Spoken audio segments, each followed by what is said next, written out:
some months back, I picked up an Epiphone Sheraton 2, like a 2006, made on Chinese soil. And, you know, I heard that the Korean ones were better, and that these were crap.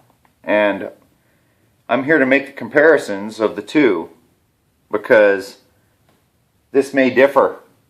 So, you know, when I got this thing, you know, I had to clean the gold hardware up a little bit, you know, but I mean, I was so impressed by this, you know, how the craftsmanship and the perfection that was taken in to, you know, I mean,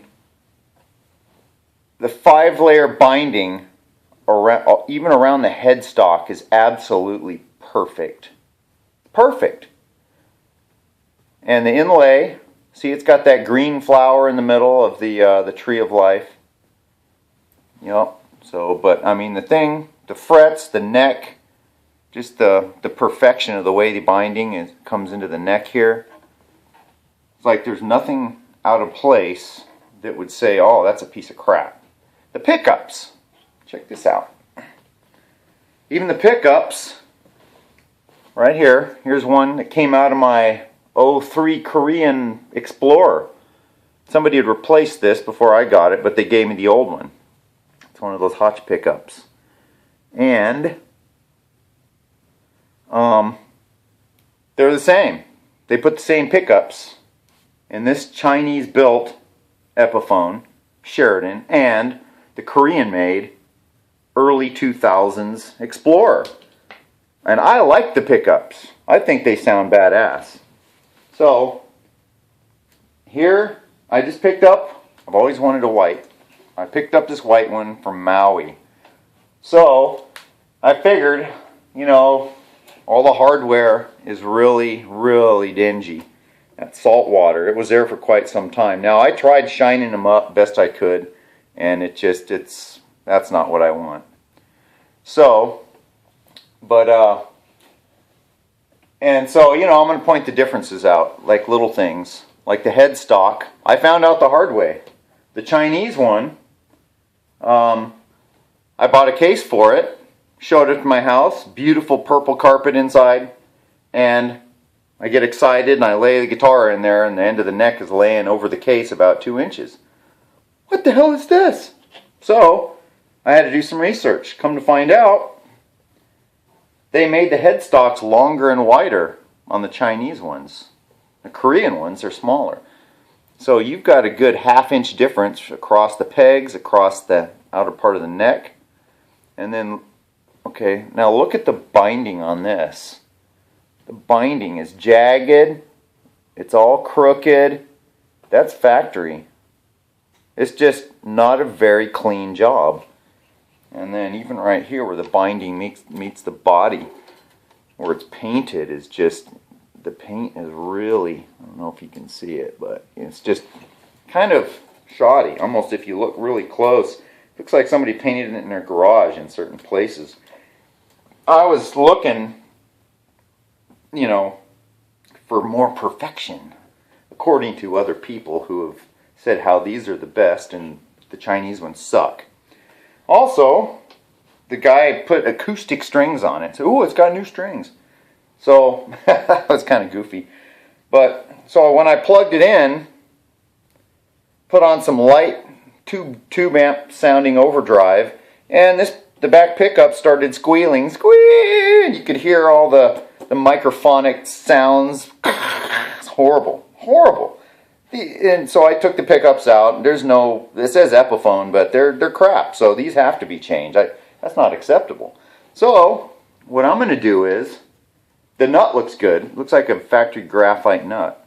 And it does say Gibson on there. But yeah, so, you know, I tried to shine these up, tuning pegs up a little bit, you know, and you can see a couple are shinier than the rest, but it's just, they're so horrible and salt water that they're not acceptable. See, even though there's no gold left on that. And I love my gold hardware. There's America. Love my gold hardware. Especially on a white guitar, which is a little faded as well. It's a 97. It's So it really looked dingy when I got it, you know. I did a lot of cleanup. So I'm going to be replacing all the gold hardware. Pickups, I'm going to put the same pickups that are in this. Because I like them. For my tones, man, I mean, it does everything. And so, anyway, I just wanted to point out some of the differences. I'm kind of excited to see if I can at least get this thing to sound and play as good as that one. Because that one just blew me away on the craftsmanship and the cream on the binding inside the F-holes and everything. So, anyway, I'll get back and, you know, with some upgrades. Hope that helped a little bit. Alright, you know what? I forgot to mention something else. Something pretty dang major. I've never seen this before. The bridge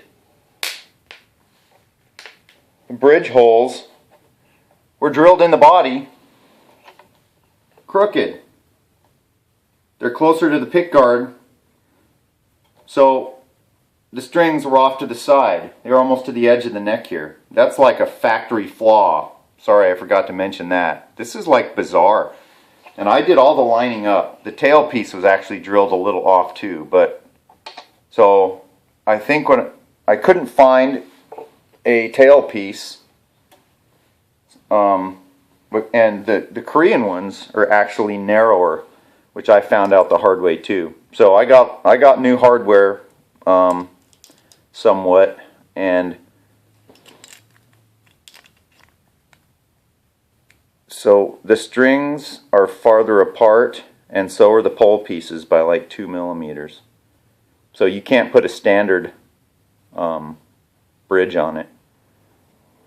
So what I'm going to have to do is, it's not acceptable to play with the strings, you know, on the edge of the neck up here.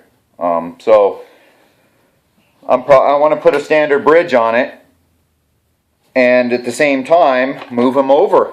So I'll probably wind up hogging this hole out and maybe grinding off a bit of the dowel and see if I can get it to work how it should. Never seen anything so shoddy. That looks like something the Chinese would have done back in the 80s on a $50 guitar, you know, but anyway. Yeah. But, yeah, I just figured I'd bring that to your attention. So I do got a little bit of surgery to do on this guitar, as well as replacing the hardware, so. Anyway,